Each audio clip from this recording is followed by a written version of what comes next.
E aí pessoal, tudo bem com vocês? Nesta aula de língua portuguesa para concursos públicos, INSS, IBGE, entre tantos outros concursos que estão em voga, nós iremos trabalhar com os termos essenciais da oração. A partir de agora, nós iremos estudar algo chamado análise sintática. E dentro da análise sintática existem os termos essenciais da oração. Muito bem.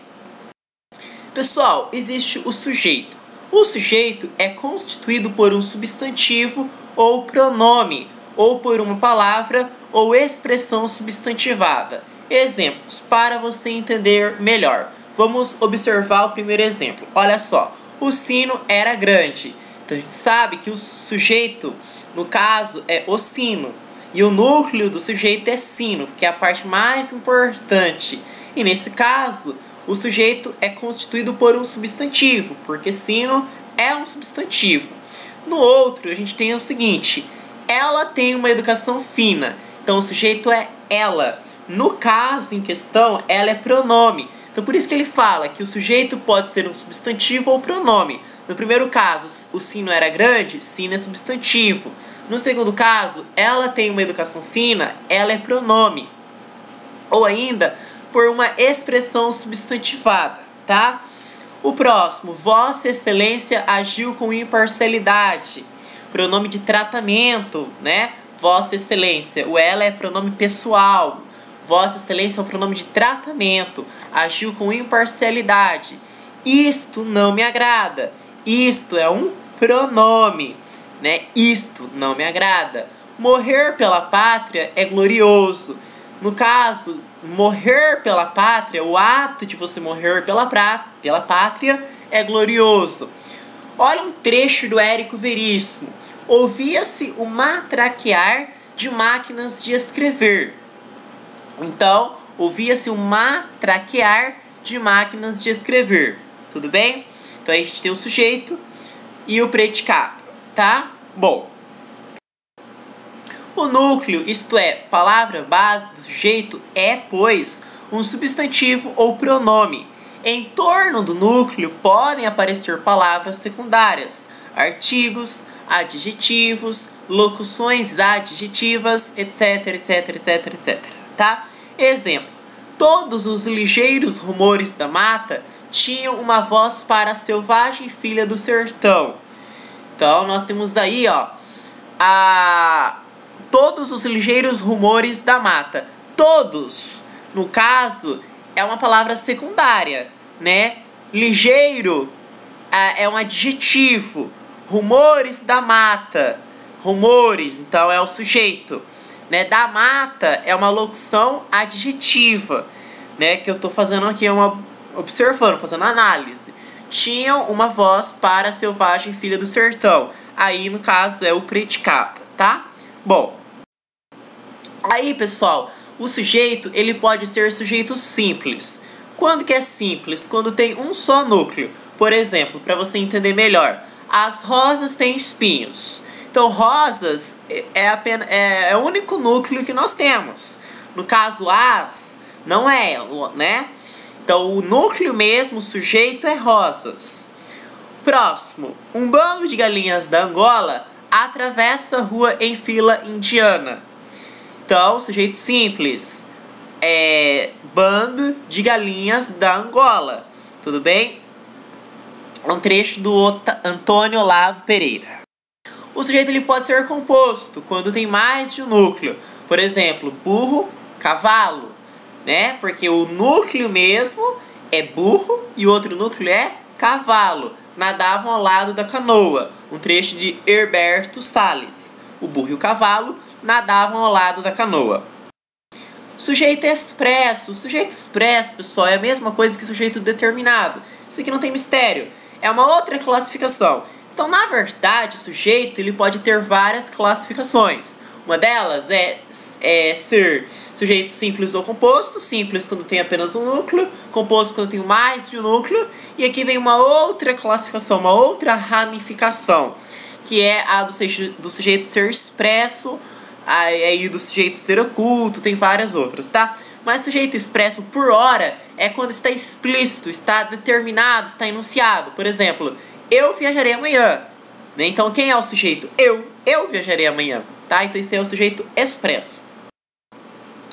O sujeito oculto, também chamado de elíptico, ainda desinencial, é quando está implícito, isto é, quando não está expresso, mas deduz do contexto. Viajarei amanhã. Então, se é viajarei, então quem é o meu sujeito? Eu que se deduz da desinência do verbo.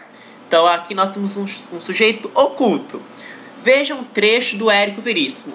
Um soldado saltou para a calçada e aproximou-se. Ah, professor, aí não é sujeito oculto, porque eu tenho um soldado.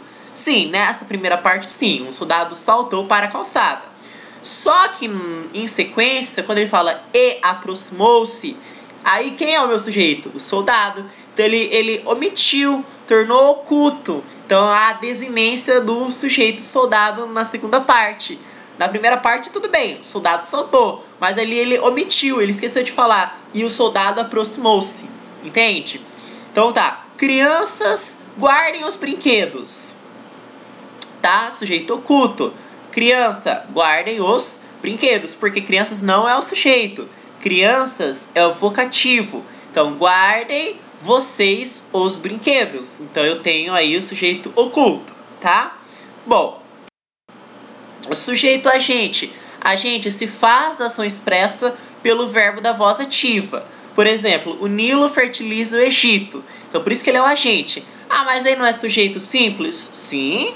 Não é sujeito determinado? Sim. Por que simples? Porque eu tenho apenas um núcleo. Por que é determinado? Porque está expresso, está determinado realmente quem fertiliza o Egito. Só que além dessa classificação, eu tenho um sujeito agente, porque se faz da ação expressa pelo verbo da voz ativa, tá? Sujeito paciente. Paciente quando sofre ou recebe os efeitos da ação expressa pelo verbo passivo. Por exemplo, o criminoso é atormentado pelo remorso. Então, quando eu tenho essa ação expressa pelo verbo passivo, atormentado, então eu tenho aí o sujeito paciente. O criminoso é atormentado pelo remorso. Muitos sertanistas foram mortos pelos índios. Então, quando tem essa locução verbal aí, está explícito que eu tenho um caso evidente de sujeito paciente, porque é quando sofre ou recebe os efeitos da ação expressa pelo verbo passivo. Construíram-se açudes. Açudes foram construídos. Então, mais uma vez, eu tenho sujeito paciente. Então, se cair numa prova de concurso, construíram-se açudes, qual é o tipo de sujeito que eu tenho aí? Muito fácil, sujeito paciente. Por quê, professor? Porque, ó, eu posso passar para a voz passiva. Açudes foram construídos. Vocês entenderam? O criminoso é atormentado pelo remorso. Muitos sertanistas foram mortos pelos índios. Sujeito, agente, paciente. Agente paciente quando o sujeito faz a ação expressa por um verbo reflexivo.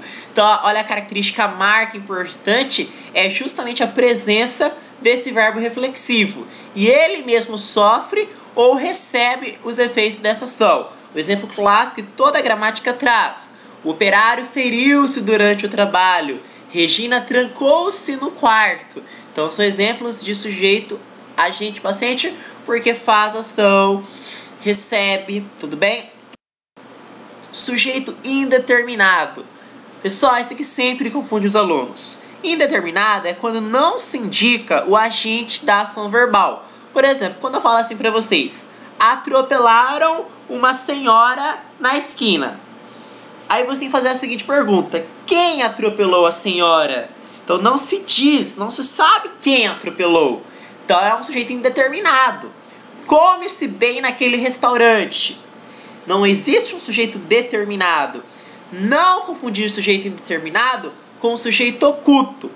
Sujeito formado por pronome indefinido não é indeterminado, gente. Pelo amor de Deus. Por exemplo, quando eu falar assim pra você, alguém me ensinará o caminho. Alguém é o pronome indefinido. Mas não é porque é formado por pronome indefinido que eu vou dizer que é um sujeito indeterminado. Alguém jamais vai ser sujeito indeterminado. Da mesma forma que ninguém será agente indeterminado. Ninguém nunca será, né, assim, ninguém, esse pronome ninguém nunca será indício que eu tenho a presença de um sujeito indeterminado, tá? Não confundo isso, não associo uma coisa com a outra, uma coisa não tem nada a ver com a outra. Não é porque eu tenho pronome indefinido que eu tenho um caso aí de sujeito indeterminado. Isso os alunos confundem. Em português, tá, professor, então como que eu vou assinalar a indeterminação do sujeito? De 3 modos. Usando-se o verbo na terceira pessoa do plural, sem referência a qualquer agente já expresso nas orações anteriores. Exemplos: na rua, olhavam-no com admiração. Terceira pessoa do plural. Bateram palmas no portãozinho da frente. Então, terceira pessoa. De qualquer modo, foi uma judiação matarem a moça. Matarem, terceira pessoa do plural. Isso é um indício. Outro, com o verbo ativo na terceira pessoa do singular, acompanhado do pronome se. Aqui se vive bem, ó. Olha o pronome se e tá na terceira pessoa, vive. Devagar se vai ao longe, olha o se e o verbo ativo na terceira pessoa do singular. Quando se é jovem, olha o se de novo. Olha o verbo na terceira pessoa do singular, um verbo ativo na terceira pessoa do singular. Trata-se de fenômenos que nem a ciência sabe explicar. Enfim, tem vários exemplos. O terceiro caso, deixando-se o verbo no infinitivo impessoal. Infinitivo, né, termina com ar, ir e tal. Era penoso carregar, né, aqueles fardos enormes. Então, o verbo infinitivo impessoal. Ele está no infinitivo e é impessoal, não tem nenhuma pessoalidade. É triste assistir a estas cenas repulsivas, tá? Bom, depois a gente termina